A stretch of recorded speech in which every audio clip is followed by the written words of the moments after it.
Kijana mmoja au bwana mmoja alikuwa safiri, akimbilia ndege, akiingia mlango umefungwa, kukaa kwenye siti, ubavuni kuna mtoto mdogo wa kike miaka 8.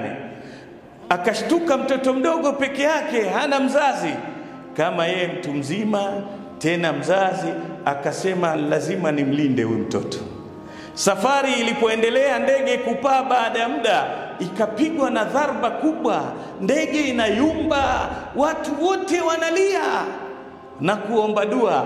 Mtoto yule ametoa daftari lake, anachora michoro yake, akisema, akicheka. Huyu baba akashtuka, mtoto gani? Jini mtoto huyu, watu wanalia, huyu anachora, hata hana habari.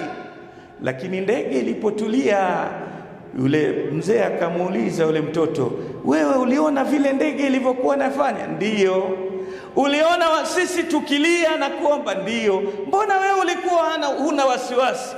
Alimwangalia kwa upole, alafu akamwambia, pilot wa ndege hii ni babangu, anaendesha ndege ni babangu, madamu naendeshwa na babangu sina wasiwasi. Mtoto anaamini kama aendeshwa na mzazi wake hana wasiwasi. Muumini una wasiwasi wa nini na anaendesha mambo? Huwa Allahul Aliyyul Qadir, rabbuka Allah.